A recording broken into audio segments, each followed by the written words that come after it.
수요일 저녁에 하나님께서 우리에게 주신 말씀은 느헤미야 1장 1절로 11절 말씀을 함께 우리가 보았습니다. 오늘 우리가 느헤미야 1장을 11절까지 보았는데 특별히 1절에 보면은 기슬루엘이라 이런 말이 있습니다. 이 기슬루엘이라는 이 말은 이게 언제냐면은 에스라 성경 10장 말씀은 그동안 유대인들이 이방 사람들과 이 자폰을 했을 때 큰 책망을 듣고 이제 큰 비가 내리는데도 회개하는 장면을 본단 말이에요. 에스라에서. 그게 바로 9번째 달이라고 그러죠. 그래서 팔레스타인에서 1년 중 날씨가 가장 좋지 않은 때가 우리식으로 말하면 11월, 12월인데 그처럼 날씨가 음산하고 좋지 않은데 아마 회개할 일이 엄청 많았던가 봐요. 더군다나 지금 차디찬 겨울비가 쏟아지고 또 춥고 마음은 또 우울하고 자 그러한 때 하나님 앞에 엎드려 애통하면서 기도했다는 말씀을 우리가 봅니다. 그래서 유대인들이 지난번에 말씀을 드렸던 것처럼 반복하지만은 선지자 에레미야가 예언한 것처럼 70년 포로로 잡혀간 70년이 되니까 1차로 포로 귀환을 했을 때가 누가 주역이라고 그랬습니까? 기억합니까? 수룹바벨입니다. 수룹바벨. 그 다음 2차가 에스라고 3차가 오늘 본문 성경의 주인공 느헤미야입니다. 제가 자꾸 물어보는 것은 그렇게 해야 여러분 자꾸 우리가 틀리더라도 이렇게 암송이 되니까. 그래서 이 바벨로 이 스룹바벨이 1차로 포로 귀환했을 때는 이 사람이 하는 일이 하나님의 무너진 성전을 건축을 하는 것이었고 그 다음에 2차로 에스라가 귀환했을 때는 제사가 다 허물어졌단 말이에요. 제사가 다 허물어지고 다시 말해 그래서 에베가 회복해야 하는 일을 이 에스라가 주도를 했고 그 다음에 오늘 3차 때 느헤미야는 말씀을 드렸던 대로 느부갓네살 왕에 의해서 이 모든 예루살렘 성벽이 허물어져 버리는 것을 다시 성벽 재건하는 공사를 했다. 이렇게 제가 말씀을 드렸습니다. 자, 그런데 여기서 또 다른 것은 2차와 3차의 귀환의 그 시간적인 차이점을 잠깐 제가 언급을 했었는데 거기를 보면 13년이 차거든요. 우리가 에스라와 느헤미야의 귀환은 13년 차입니다. 자, 그러면 그걸 어떻게 명확하게 알 수 있냐면은 에스라 성경 7장 7절 말씀에 이런 말씀이 있거든요. 7장 7절. 아닥사스다 왕 제7년에 이스라엘 자손과 제사장들과 레위 사람들과 노래하는 자들과 문지기들과 느디님 사람들 중에 몇 사람이 예루살렘으로 올라올 때에 이 에스라가 올라왔으니 왕의 제7년 5째 달이라고 그랬단 말이에요. 그런데 여러분 우리가 같이 읽은 오늘 본문 성경 느헤미야 1장 1절은 아닥사스다 왕 몇 년입니까? 20년이라고 했기 때문에 에스라와 느헤미야의 귀환하는 시간 차이가 정확히 몇 년이라는 거냐면은 13년이죠. 13년. 그렇기 때문에 이 배경적인 설명은 여기서 되었으리라 보는데, 그러니까 지난 시간에 제가 언급을 했지만은 느헤미야 1장은 느헤미야의 염려가 담뿍 담겨진 기도문이라고 제가 말씀을 드렸거든요. 그런데 이 말씀을 쭉 읽다 보면 1장 전체가 또 뭐가 있냐면은 우리 하나님의 이루하심이 있는 기도였다 하는 거죠. 그러면 어떻게 하나님의 이루하심 있는 기도라고 할 수 있냐면은 첫째는 느헤미야가 자기 조상들을 향한 애통함의 중보 기도가 있었고 또 특별히 뭡니까? 기도하는 사람의 눈에 눈물이 있었다는 거죠. 이런 점은 지금도 똑같거든요. 그냥 우리가 기도는 하지만은 감동 없이 맹숭맹숭 입에서 나오는 여러분 그런 기도가 아니라 정말로 어떤 우리가 교회와 나라와 민족을 위해서 내 가정을 위해서 정말로 간절한 마음으로 애통함이 있으면은요 반드시 거기는 뭐가 있냐? 위로가 있습니다. 위로가요. 자, 그런 점에서 느헤미야 성경을 읽다 보면은 성경 전체가 위로함이 담뿍 들어있는 내용이라 틀리지 않은데, 그럼 왜 그렇게 말할 수 있느냐 하면은 느헤미야라는 이름 자체가 하나님은 나의 위로하심이다. 그 뜻이거든요. 느헤미야가 하나님은 나의 위로함이다. 자, 그렇습니다. 그래서 느헤미야는 인간적인 성공과 업적을 위로로 삼지 않고 언제나 하나님으로 말미암아 위로로 삼는다는 그런 어떤 그 마인드가 있었던 것 같아요. 그래서 우리들이 이 험한 세상을 살다 보면은 때로는 건강에도 원하던 물질이 많이 있어도 또 어쩔 때는 사람들 가운데 내가 많이 섞여 있어도 때로는요, 온 우주 가운데 나 혼자 덩그러니 남아있구나 싶을 때가 있거든요. 그럴 때는 어떤 사람의 위로도 위로가 되지를 않다라는 거죠.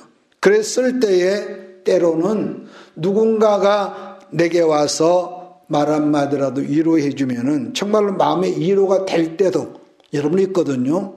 그러니까 사람이 위로해 줘도 때로는 그렇게 힘이 되고 위로가 되는데, 그런데 전능하신 하나님께서 우리에게 오셔서 위로해 주신다면 그걸 어떻게 말로 여러분 표현할 수 있겠냐, 그 말을 제가 하려고 하는데, 하나님의 위로에는요 큰 특징이 있습니다. 무슨 말이냐면은 하나님의 위로하심을 내가 직접적으로 맛을 보고 체험한 사람들은 사람들이 주는 동정하는 것과는요 그 뭐라 그럴까요, 차원이 전혀 다르죠. 여러분이 기도하실 때 때로는 하나님의 도우심은 물론이지만은 하나님의 위로를, 하나님 내가 힘들거든요. 하나님의 위로를 한번 이렇게 한번 기도할 수 있는 여러분 되기를 바랍니다. 왜냐하면은 전능하신 하나님의 위로가 있는 사람은 이게 있습니다. 내가 지금 서 있는 삶이 힘들고 환경이 어렵다 할지라도 사람이 위로를 구할 필요가 없더라는 거죠. 참 이게 이상하거든요. 그런데 이게 없으면 나부터가 어떤 뭐가 있느냐, 기회만 있으면 사람 앞에서 속된 말로 빌빌거리고 사람의 어떤 그 도움, 지난번에 말했나요? 사람을 향한 목마름이 계속 발동한다. 그러니까 이 경우는 나뿐만 여러분 누구나 사람 다 마찬가지로 보는데, 사람 앞에서 목말라하고 이렇게 빌빌거린다는 것은 이게 간단한데 뭐냐면은 살아계신 하나님의 위로를 한 번도 그 사람은 받아본 적이 없는 사람이다. 저는 감히 이렇게 말하고 싶어요. 여러분 공간복음인 공간복음을 보면은 예수님이 공생의 사역을 앞두고 요단강의 세례를 받고 물에서 올라오실 때 기억합니까? 하늘에서 음성이 들렸다는 거예요. 하나님의 음성이, 이는 내 기뻐하는 자요, 내 사랑하는 자요, 내 기뻐하는 자라고. 그러니까 이러한 하나님의 위로의 음성을 들은 사람이라면은 비록 그가 살아가는 환경 속에 흔들림이 있겠냔 말이죠. 전능하신 하나님께서 말하기를 너는 내 기쁨이야, 너는 내 사랑이야, 이렇게 말씀하셨다는 것. 저는 여러분 모두가 금년 2021년 한 해를 살아가면서 기도할 때 이제는 하나님의 음성 듣는 우리 모든 식구들 되기를 주의로 축복합니다. 예수님이 세례를 받고 난 다음에 광야에 들어가셔서 사단에게 3가지 시험을 여러분 당하지 않습니까? 무슨 말을 하려고 하냐면은 아까 말한 대로 하나님의 위로를 받은 사람들은 이 세상에서 어떤 시험도 시험이 되지 않는다는 말씀을 하려고 하는 거예요. 하나님의 위로를 받는 사람 특징입니다. 그러니까 똑같은 상황이나 똑같은 환경에서 살아도 하나님의 위로와 하나님께 주시는 축복으로 살아가는 사람은요, 이건 돈이 많다 적다 그런 의미가 아니라 전혀 달라요. 전혀 달라. 지금 이 사단이가 예수님이 금식이 끝난 예수님께 와서 너 지금 배고프지? 그러면 네가 하나님의 아들이라면은 이 돌들로 떡을 만들어라 그랬단 말이에요. 그랬을 때에 예수님이 이런 지하에 뭐라고 합니까? 사람의 떡으로만 사는 것이 아니라 하나님으로 나오는 모든 말씀으로 산다는 이 신명기의 말씀을 그대로 인용을 하시죠. 그러니까 이런 경우는 이렇게 말해요. 예수님의 시험에 이겼다가 아니라 아까 말한 대로 시험이 시험되지를 못한다는 거예요. 자, 그 다음에 성경 꼭대기에 세우고 뛰어내리라고 그랬을 때 세상적인 관점으로 말한다면은 모든 사람들의 시선과 인기가 여러분 집중된 거 아니겠어요? 그런데 아까 말했던 걸 다시 하면 하나님의 위로를 받는 사람은 사람의 시선이나 사람의 평판에 목말라지 않는다는 특징이 있더라는 거. 인기인들이나 이런 보십시오. 정치하는 사람들을 보면은 언제나 이 사람들은 사람에게 목이 말라서 선거 때가 돌아오면은요, 얼마나 이 사람들이, 정치하는 사람들이 사람에게 목말라 있는 거 보거든요. 그러다 보니까 어떤 연예대 악플 하나 때문에 그걸 감당하지를 못해가지고 뭐 자기 혼자 온 세상에 버림받은 것처럼 생각하고 좌절하다가 극단적인 방법을 택한 경우도 있고요. 그런데 말씀과 기도로 살아가는 성령의 사람은 누차 말합니다만 사람에게 목말라 하는 이유가 없어지더라는 거죠. 내가 안 해야지 이런 차원이 아니거든요. 또 네가 나한테 절하면은 세상 모든 영광을 내가 나한테 다 줄게 그랬습니다. 자, 그런데요, 하나님의 이로함이 있는 사람은 그래서 시편의 말씀처럼 물가에 심겨진 나무처럼 모든 거 은혜로 이렇게 공급을 받다 보니까 실제로는 객관적으로 부족함 투성인데도 이 부족함을 느끼지를 못한다는 이 특징이 있습니다. 여러분, 인간이 살아가면서 우리가 삶 속에서 우리가 아무리 예수를 잘 믿고자 하지만 왜 시험이 없는 그런 삶이 있겠습니까? 나는 시험이 안 들 거야. 그런 차원이 아니거든요. 그런데요, 반복하고 오늘 또 하지만은 주 예수로 늘 우리가 그분으로 채워지고 그분으로 덧입혀진 가운데서 있으면은 어느 순간요, 똑같은 것으로도요, 똑같은 거지만은 내 것으로 살지 않고 모든 것이, 자, 이게 지금 분명히 오늘 내가 수고해서 얻어진 건데 내 것이 아니라는 어떤 이런 것이 된다는 거죠. 이건 내 것이 아니야. 주님께서 그게 맡기신 것이라고. 자, 이 말을 좀 바꾸어서 이렇게 한번 해볼까요? 아브라함이 100살이 다 된 늙은 노인인데 하나님께 오셔서 내년 이맘때에 네 안에 사라가 아들을 낳아서 네 품에 안겨줄 거야. 그러니까 전 같으면은 그런 말씀하시면 아브라함이 웃었단 말이에요. 그런데 지금은 그때보다 훨씬 늙었는데도 그 말을 아멘했다는 거죠. 이사야 43장 말씀 보면은 반드시 내가 광야에 길을 내어 사막에 강을 낼 거야. 했는데 이 말씀은 성경으로 성령님이 우리 심령 속에 주시는 말씀이지만은 그러나 우리들 삶 가운데도 그러한 역사가 나타난다는 것을 믿으셔야 합니다. 그래, 내 삶 속에도 비록 내 삶은 사막과 같고 지금까지 살아온 세상은 광야지만은 그러나 우리 하나님께서 통치하시면은 그 사막 같은 환경 속에도 강물이 흐르고 대로가 날 것을 하나님 나는 믿습니다. 그러니까 이런 자세가 있을 때 그 말씀을 내가 붙잡는단 말이에요. 믿습니까? 그러니까 하나님께 특별히 한 것이 아니라 말씀이 들려올 때 이것을 내가 그 말씀을 붙잡는 거예요. 그러니까 지금 여러분요, 이스라엘이, 지금 중동에는 이스라엘이 굉장한 산육이 된 것을 아세요? 이스라엘이요, 기름 한 방울 안 났어. 그 주변에 모든 그 중동권에 전부 다 많고 적을 뿐이지, 전부 다 기름 때문에 물도 부족하고, 그 어려웠단 말이에요. 그런데 유달리 이스라엘 땅은요, 기름이 한 방울도 안 나왔어. 게다가 아랍권에서는 이스라엘 미워하다 보니까 기름을 팔지를 않아. 그래서 저 아프리카 쪽이나 저 남미 쪽에서 이 석유를 쓰다 보니까 이스라엘의 공산품 우리나라 비교할 수 비싸다 그러거든요. 전기세 우리보다도 제가 듣기로는 3,400, 휘발유 1리터에 뭐 2,000 몇백 원 1리터에. 우리는 뭐 1,500원만 넘어가도 비싸도 야단인데요.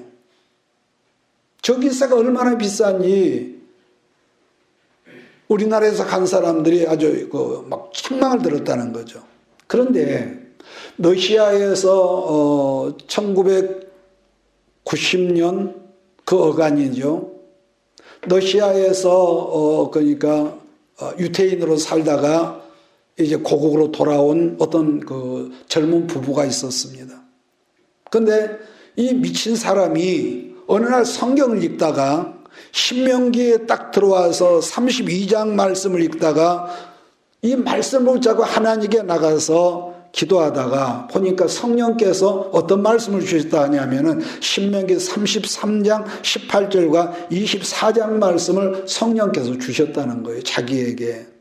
제가 18절을 읽겠습니다.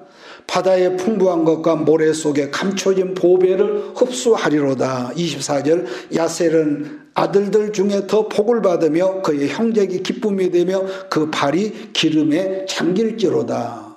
우리는 그냥 읽었잖아요. 그때부터 이 젊은 사람이 주변에 온 자기 친척들은 물론이고 모든 사람들에게 미쳤다고 이 조롱과 비아냥을 들으면서 아랍권에서 돈 많은 나라에서 기름을 파다가 조금 쓰다가 버리는 그 중고 식축이 이 종장비를 사다가 계속 이 미쳤다는 소리를 들으면서 이 식축공을 박은 거예요. 이렇게 이분이 다 비아냥했지만 아니야. 하나님께서 내게 말씀을 주셨어. 내게 말씀을 주셨어. 그러니까 스불론 땅과 야셀지파 땅에 기름이 있다는 걸 분명히 말씀했다. 그러니까 사람들은 올리브유 기름이라고 말을 하고 상징적인 거다 이렇게 했는데 이 사람은 그게 아니라는 거예요. 그래서 같은 말씀에 이 사람에게 말씀을 제가 기도하고 그것을 분명히 있을 거다. 그래서 스불론과 야셀지파 그 바닷가피라고 하다가 뭐가 있냐. 350년을 그 이스라엘이 쓰고도 남을 거대한 유전들을 야셀과 스불론 지파에게 배당된 거기에서 이게 구멍이 뚫어져서 거기서 석유가 나온 거예요. 더군다나 2010년 이후에는 엄청난 세일가스, 세일 오일이 발견돼서 지금까지 휘발유 1리터 2천 수백 원 하던 그 나라가 지금은 그야말로 뭐가 되겠습니까? 그러니까 그전에는 그 석유도 팔지 않고 했던 그 주변의 다른 나라들, 나오지만 기름이 적게 나온 나라들이 지금은 그전처럼 함부로 못 한다는 거. 참 인심이 그러거든요. 그러니까 도리어 지금은 이스라엘에서 주변 그 아랍권의 그 석유가 나오지만은 적게 나온 나라에 석유를 판다. 제가 그 보도를 제가 봤습니다. 여러분, 우리 하나님은 지금도 살아계신 하나님을 우리가 믿읍시다. 환경은 내가 아무리 안 믿고 싶고 이런데 하나님은 살아계실까? 때로는 그런 의심이 없겠습니까만 그건 사단이 주는 말이고 아니야. 오늘 이 말씀을 내게 주셨어. 말씀을 전하는 통로는 박 목사였지만 그래 저 말씀을 하나님께 내게 주셨어. 이것이 굉장히 중요하단 말이에요.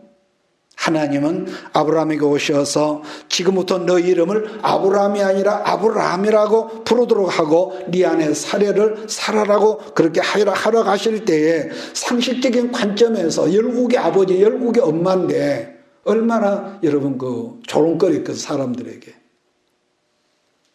그런데 여러분 그때나 지금이나 없는 것을 있게 하시고 죽은 자를 살리신 하나님을 아브라함이 믿을 때에 내년 이맘때 네 안에 사례가 낳은 아들을 네 품에 안을 때 있을 거야 그럴 때 아브라함이 아멘 했다는 거 아니겠습니까? 그런데 과연 때가 되니까 하나님은 지나간 평생의 세월 속에서 근심으로 살고 하나님 늘 말씀하셨지만은 현실에 돌아오면은 쭈구룩망텅이 할머니 보이고 자기가 자기를 봐도 얼마나 탄식했을까. 이런 내가 어떻게 아기를 낳아? 어떻게 낳아? 그런데 때가 되니까 어떻게 됩니까? 근심의 안개가 가득한 아브라함의 가정에 웃음이 충만한 아들. 그래서 하나님께서 이름까지 이삭이 뭡니까? 웃음이란 말이에요. 나는 금년에 정말로 여러분 모든 가정 속에 이삭의 역사가 있기를 주의 이름으로 축복합니다. 이것은 내가 웃어야지 그런 차원하고 다르지 않습니까? 그래서 여러분 하나님을 모르는 사람을 우리는 무식한 사람이라고 말을 하지만은 그러나 알기는 알지만은 중요한 게 또 있죠. 믿지 않을 때 예수님이 이 땅에 베들레헴에 오셔서 어떤 역사가 있었습니까? 알기는 겁나게 잘하는 서기관들과 바리새인과 제사장들이 헤롯 왕에게 했던 말 때문에 베들레헴에 오신다고 그랬습니다. 메시아가. 알기나 믿지를 않았단 말이에요. 그 한마디 때문에 예수님이 오셨던 베들레헴 지경에 반경 2km 안에는 수많은 헤아리를 수많은 2살 아이들이 살육을 당했단 말이에요. 그래서 바울 선생은 에베소서 4장 13절에서 우리가 다 하나님의 아들을 믿는 것과 그 다음에 뭡니까? 또 아는 일에 하나가 되어 온전한 사람을 이루어 그리스도의 장성한 분량에 충만한 데까지 이른다는 그런 말씀을 하셨거든요. 또 한 가지, 지식으로 알기는 알지만 믿지 않으면은 바울이 거기서 뭐라 그러냐, 어린 아이와 같다고 그랬어. 지식은 정말로 있어야 하거든요. 그런데 믿지 않으면은 유치하다는 그런 표현을 했습니다. 여러분, 그래서 똑같은 지식의 말씀이지만은 믿음으로 주 앞에 엎드리면은 성령 하나님이 이로가 온다는 것을 여러분 믿으십시오. 성령 분명히 이로가 있습니다. 그래서 제가 위에서 말했지만은 하나님의 이로가 있는 사람에게도 시험이 없다. 그건 좀 문제가 있습니다. 하나님의 이로가 있는 사람도 갈등이 있고 때로는 문제가 있고 시험이 있지만은 아까 그랬죠. 하나님의 이로가 있는 사람이 시험을 당할지라도 시험이 되지 않는다고요. 가장 큰 이유가 뭐냐? 사람이 사람 속에 살지만은 첫째는 사람에게 목말라지 않고 오직 살아계신 하나님께만 목말라기 때문이라는 제가 이 부연의 말씀을 드립니다. 그래서 데모하는 사람들처럼 이를 악물고 나가서 그래 예수 이름으로 나는 시험을 이겼다 이런다고 시험 이기냔 말이에요. 그게 아니라 그분의 우리가 기도할 때 말씀을 상고하고 기도할 때 그분의 어떤 에너지가 우리 안에 채워지고 그분의 에너지가 우리를 덮어질 때에 이상하게 그때는요 평안해지고 제가 아까 그랬죠. 느헤미야의 뜻이 뭐라고 그랬습니까? 하나님은 나의 위로시다 이 말이거든요. 본문 성경 1장 2절을 보면은 예루살렘을 다녀온 동생 하나니가 형님 예루살렘을 가보니까 난장판이 됐습니다. 이 말을 듣고 나서 느헤미야가 여러 날 동안 울면서 금식하면서 하나님께 기도했답니다. 예수님은 우는 자가 복이 있단다 하셨거든요. 왜냐하면 하나님 앞에 눈물을 흘리는 사람은 반드시 하나님께서 그 사람에게 웃는 역사가 있다는 걸 성경은 말씀하셨기 때문에요. 그런데요, 하나님 앞에서 울어야 할 사람이 늘 맹숭거리고 있으면은 여러분 내가 과거의 나를 생각해 보더라 얼마나 강팍한지 뿐만 아니라 얼마나 계산적인지 그러더라고요. 그런 점에서 성경은 어떤 사람을 성도라고 그랬느냐? 하나님을 향한 그의 눈에 눈물이 맺혀있는 사람을 성도라고 하는 거죠. 우리는 그저 교회 나오면 성도인데 그게 아니더라고요. 그래서 저는 지나간 세월의 신앙생활을 돌이켜보면은 내가 하나님의 사람으로 하나님 앞에 내가 울지를 않으니까 하나님께서 여러 사건과 환경을 통해서 나로 하여금 탄식하며 울 수밖에 없도록 이렇게 역사를 하시더라는 거죠. 여러분은 잊지 마세요. 하나님의 이로가 있으면 막혔던 문들도 나는 수수하게 나는 열어짐을 나는 믿습니다.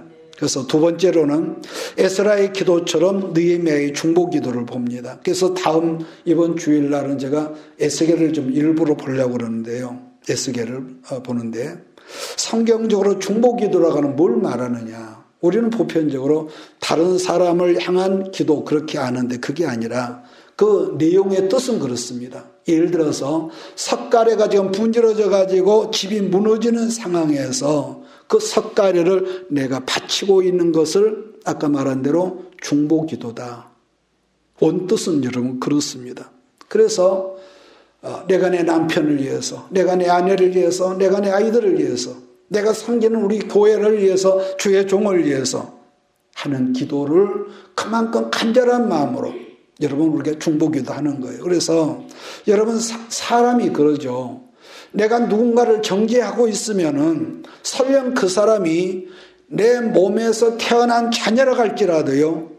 정죄, 율법으로 판단하고 있는 동안에는요. 이름조차도 여러분 말이 안 나올 때가 있습니다. 참 그게 참 희한하거든요. 그런데 소돔과 고모라가 왜 망했냐? 그러면 율법적인 시각으로는 분명히 음란한 역사로 막 그 부도덕한 죄가 많아서 망했지만은, 그런데 이것이 복음적인 시각으로 보면은 그들을 위해서 하나님의 중보기도하는 사람들이 없어서 소돔도 예루살렘도 망했다고 성경 그렇게 말씀합니다. 느헤미야의 간절한 중보기도 현장으로 우리 한번 가보겠습니다. 5절로 7절을 같이 읽겠습니다. 시작. 이르되 하늘의 하나님 여호와 크고 두려우신 하나님이여, 주를 사랑하고 주의 계명을 지키는 자에게 언약을 지키시며 공유를 베푸시는 주여 간구하나이다. 이제 종이 주의 종들인 이스라엘 자손을 위하여 주야로 기도하며 우리 이스라엘 자손이 주께 범죄한 죄들을 자복하오니 주는 귀를 기울이시며 눈을 여시사 종의 기도를 들으시옵소서. 나와 내 아버지 집이 범죄하여 주를 향하여 크게 악을 행하여 주께서 주의 종 모세에게 명령하신 계명과 율례와 규례를 지키지 아니하였나이다. 여러분, 아브라함의 중보기도를 보면은 하나님께서 죄악 세상인 소돔과 고모라를 불로 멸하실 때에 창세기 기자가 뭘 어떻게 하나님 마음을 그려놓고 있냐면은 창세기 19장 24절 말씀을 보면은 하나님이 불로 성들을 멸하실 때 곧 노새 거하는 성을 엎으실 때 그 다음 말씀 보면은 아브라함을 생각하사 롯을 그 엎으시는 중에서 내어 보내셨다라는 그런 말이 있습니다. 그래서 여러분, 중보기도가 그만큼 귀한 거예요. 제가 한번 말씀드렸나 모르겠는데 오래전에 여의도 손봉교회 조인규 목사님 설교하실 때 그분이 그런 말을 했습니다. 오래전에 제가 들었는데, 어느 날 아침에 신방 가려고, 교회가 조그말 때입니다. 신방 가려고 장로님, 권사님, 부교육자들 여럿이 모여서 이제 가려고 그러는데 갑자기 성령께서 기도를 시키는 거예요. 금방 이제 밖에서는 사모님이, 아니, 목사님 뭐 하냐고. 근데 자꾸 기도를 시키고, 일어나려면 계속 방언이 나오고. 막 그렇게 하니까 밖에서는 예가 닳고 나중에는 막 화내는 소리도 나오고. 그런데 계속 기도를 하게 한다는 거예요. 계속. 자기 부모님을 향해서. 그래서 자기 속으로는, 이성으로는 지금 빨리 지금 당회원들조차 지금 기다려 나가야 하는데 기도가 안 끝나지는 거예요. 방언 기도가. 그래서 얼마나 있는가 모르는데 예수 이름으로 기도해서 일어나오니까 밖에서 그냥 야단하는데 그때 전화가 왔다는 거죠. 어디 누구십니까? 그러니까 여기 어디 경찰서인데요. 빨리 좀 오시라고. 아니 무슨 일이냐 그러니까 아니 경상도에서 부모님이 오셨는데 그 택시를 타고 왔는데 우리 도시에 보면은 큰 이만큼 통나무 있잖아. 통나무 아주 큰 통나무 있는데 이게 쇠줄이 끊어져 가지고 그게 이제 이 도로에서 이 승용차를 덮었다는 거야. 그런데 어떻게 된 일인지 이 노인네들이 얼빠진 사람처럼 그러는데 밖에 나와서 그래 서 있다는 거예요. 가서 알아보니까. 네, 그러니까 승용차를 덮었다는 거죠.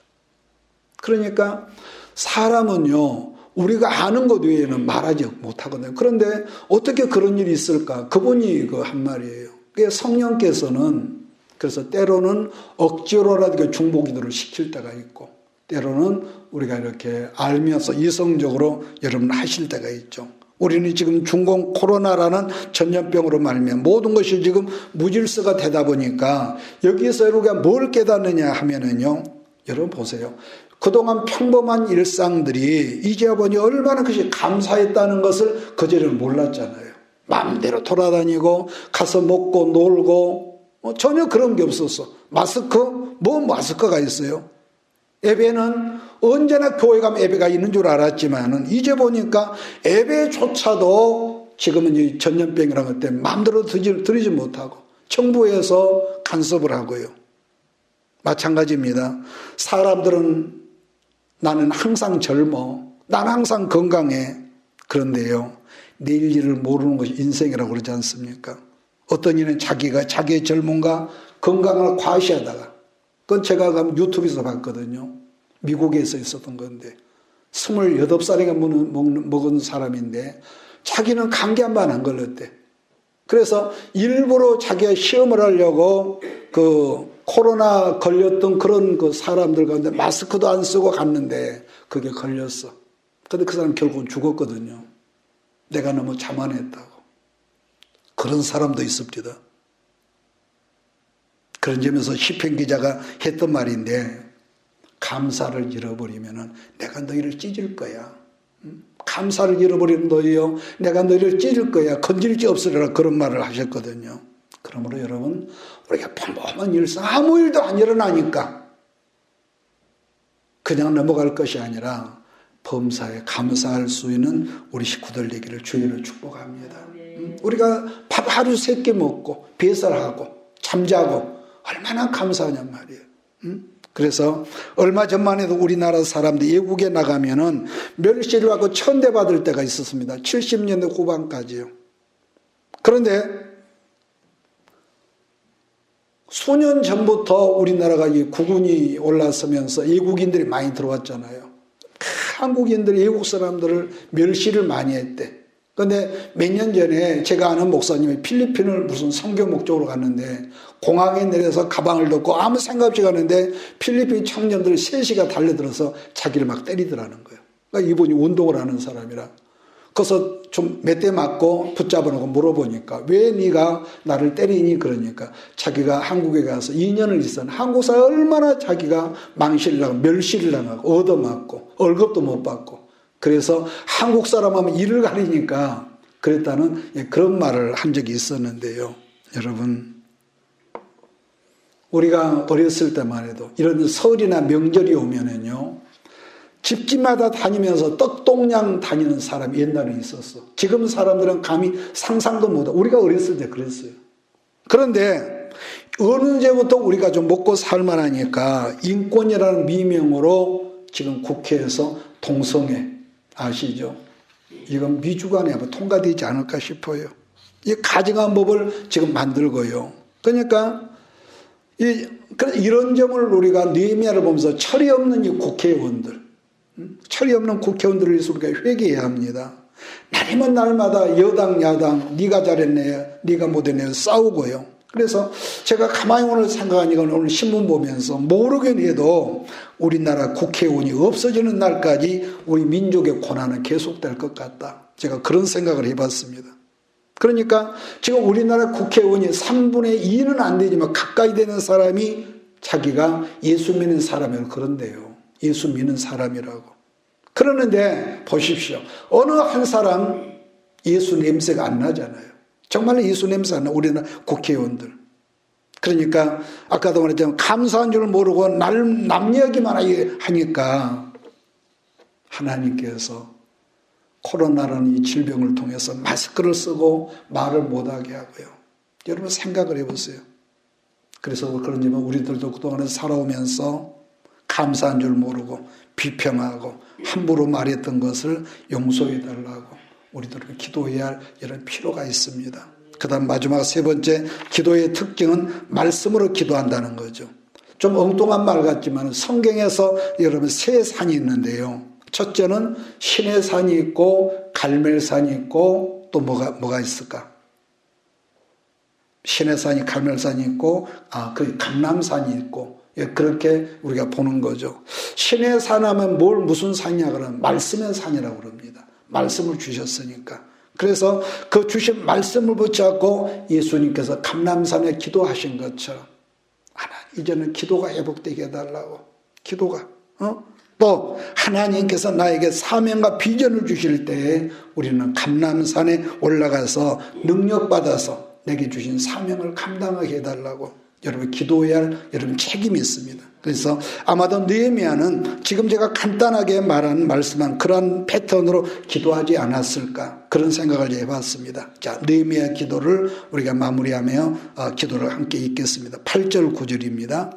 옛적에 주께서 주의 종 모세에게 명령하여 이르시되 만일 너희가 범죄하면 내가 너희를 여러 나라 가운데 흩을 것이요 만일 내게로 돌아와 내 계명을 행하면 너희 쫓긴 자가 하늘 끝에 있을지라도 내가 거기서부터 그들을 모아 내 이름을 두려고 택한 곳에 돌아오게 하리라 하신 말씀을 이제 청하건대 기억하옵소서. 여기서 보는 것은 모르긴 해도 느헤미야가 신명기 말씀을 암송하고 있었지 않았을까.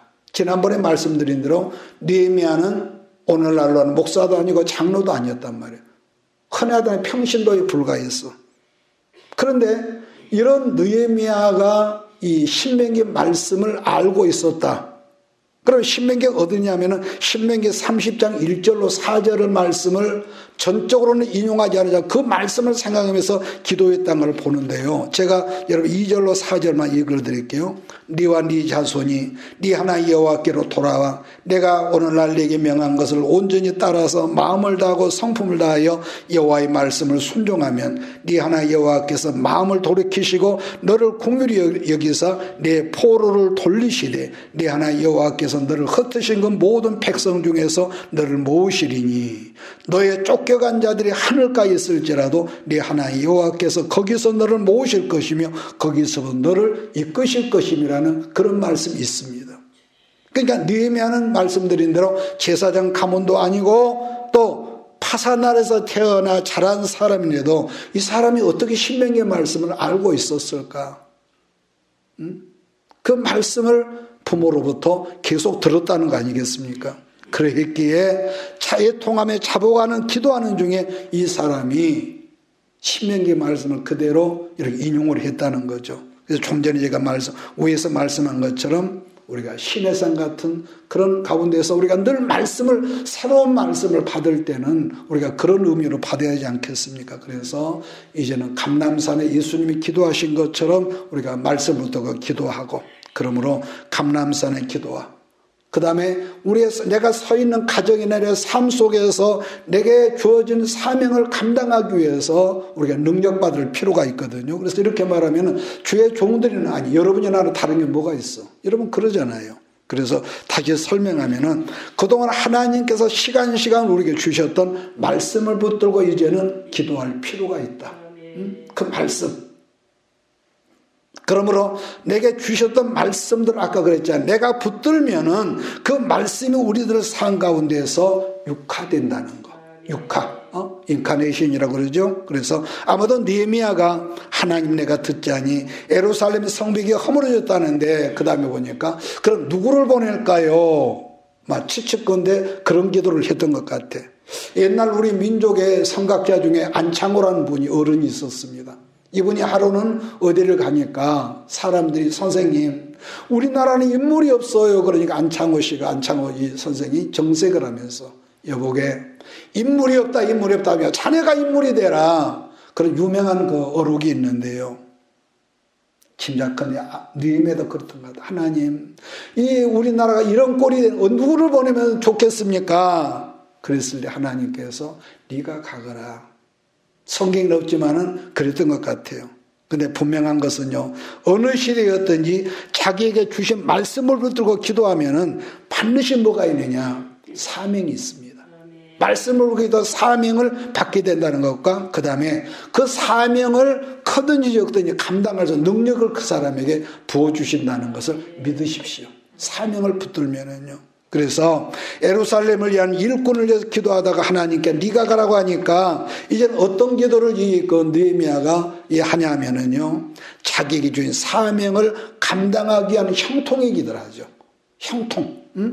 여러분 형통이 뭐겠습니까? 쉽게 말해서 지금까지 꽉 막혔던 것들이 열려지는 것을 형통이라고 한단 말이에요. 그래서 여러분의 형통의 길이 열어지면은 이게 있습니다. 하나님이 내가 여는 형통이 아니라 하나님이 열어준 형통은 어떤 방해가 있더라도요 방해가 되지 못한다. 믿습니까?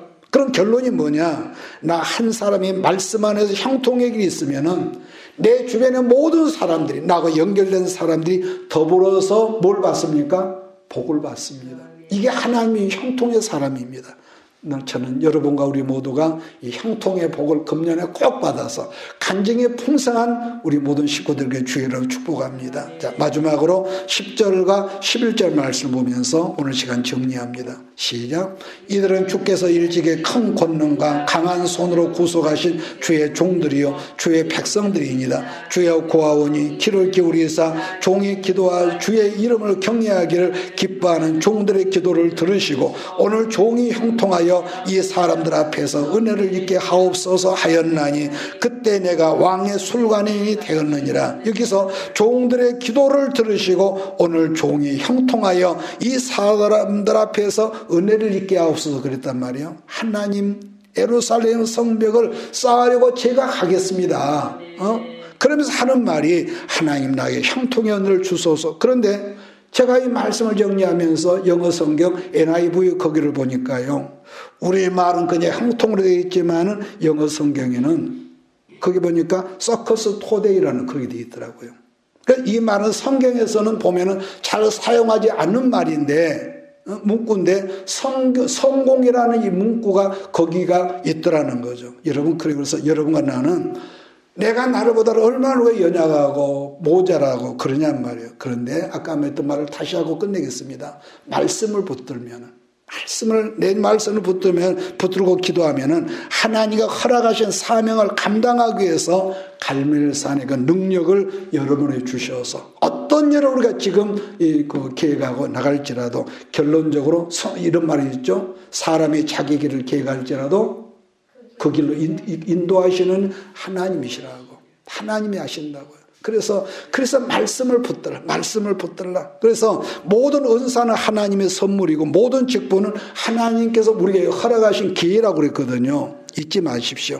하나님의 선물의 은사를 받아가지고 우리가 돈벌이를 한다든지 내 이름을 높이는 것이 아니라 하나님께서 허락하신 사명을 감당하려고 우리가 늘 낮아진 자세에서 때로는 부대끼고 때로는 사람들 멸시와 무시를 당하지만은 그럼에도 불구하고 낮아지고 엎드리면은 하나님께서 여러분이 구하지 않았던 부요함과 건강함도 나는 주실 것을 믿습니다. 이건 내 말이 아니라 성경에서 이렇게 말씀하시니까요. 그래서 언제나 영적인 공식이란 것은 구약이나 신약이나 똑같거든요. 내가 하나님의 일을 위해서 염려하면은 하나님께서 우리의 일을 염려하시고 내가 작을지라도 그분의 일을 하면은 하나님께서 그분께서 여러분의 모든 범사를 되게 한다는 거예요. 늘 말했지만은 구원은 100% 공짜입니다. 그러나 축복은 그냥 저절로 되는 것이 없다는 것은 반드시 뭐죠? 내가 무엇으로 심든지 심는 대로 거둔다고 그랬고 내가 많은 것을 심으면 많이 거두고 적게 거두면 적게 거두고 그랬단 말이에요. 만약에 그런데 그 사람이 인색하게 작게 심으면서도 많은 것을 거두러 꿈꾼다면 제 상식으로는 그 사람 도둑놈이다. 저는 그렇게 생각을 합니다.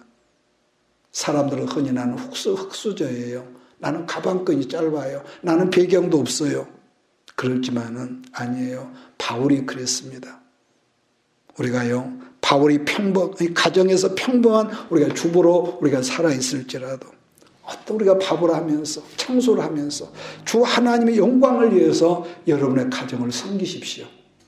왜냐? 그게 주일이란 말이에요. 주일. 그래서 우리가 밖에 나가서 어떤 직장에서 우리가 종사를 할지라도 여러분 자신의 일을 하지 말고 내가 일을 하면 돈을 얼마나 한 달에 준다 이런 관념이 아니라 오직 주의 영광을 위해서 맡겨준 일을 최선을 기도하면서 그 일을 하라는 거죠.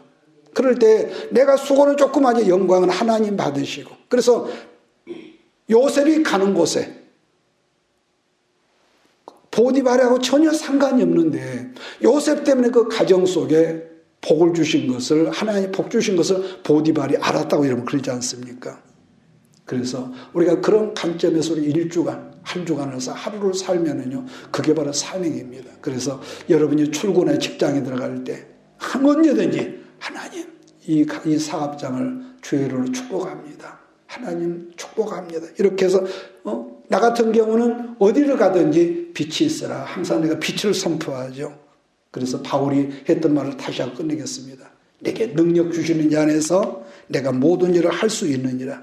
이것이 느헤미야 기도의 핵심이기도 여러분 했고 나는 여러분의 기도의 핵심이 되기를 바랍니다. 그래서 우리가 기도할 것이 겁나게 많습니다.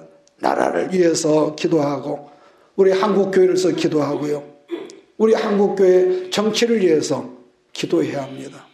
지금 우리나라 지금 정치 상황이 이조 마렵의 고종 황제 때와 너무 비슷해요. 지금이 너무 비슷해. 지금 여러분 2020년 말로 우리나라 여러분 국채 다른 나라에 빚진 겁니다. 이거 얼마인 줄 아세요? 1,000조 원이 넘어요. 1,000조 원이. 앞으로 몇 년 안에서 200 몇 조가 된대요. 나라가 굉장히 어렵습니다. 우리가 먹고 사는 지장이 없죠. 그래서 정말 우리 예수 믿는 성령의 사람으로서 나라를 위해서 기도하고 한국 교회를 위해서 기도하고 우리 위정자들 우리가 뽑았으니까 대통령과 특히 국회 기도해야 합니다. 그래서 하나님 과거나 지금이나 열방 속에 이 조그마한 이 한반도가 더군다나 세계 유일하게 남쪽과 북쪽으로 갈라진 이 상황 속에서 중국, 러시아, 일본, 미국 이 속에서 정말로 탁월한 이 정치를 해야 하는데 그렇지 못하고 자꾸 엉뚱하게 휩쓸려가는 걸 볼 때 우리가 정말로 믿음 안에서 하나님의 성도들로서 여러분 기도하는 한 주간 되기를 주의로 부탁합니다. 기도하겠습니다. 예수님 오늘도 우리에게 귀한 느헤미야 말씀을 통하여서 깨닫게 하시고 부분적일지라도 주 앞에 서게 하신 것 감사합니다.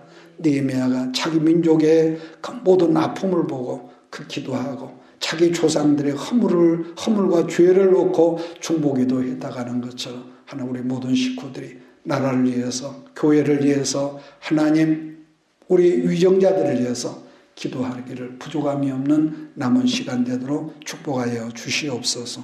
예수님의 이름으로 기도드립니다. 아멘. 내가 너와 항상 함께 하리라. 내가 너를 지키리.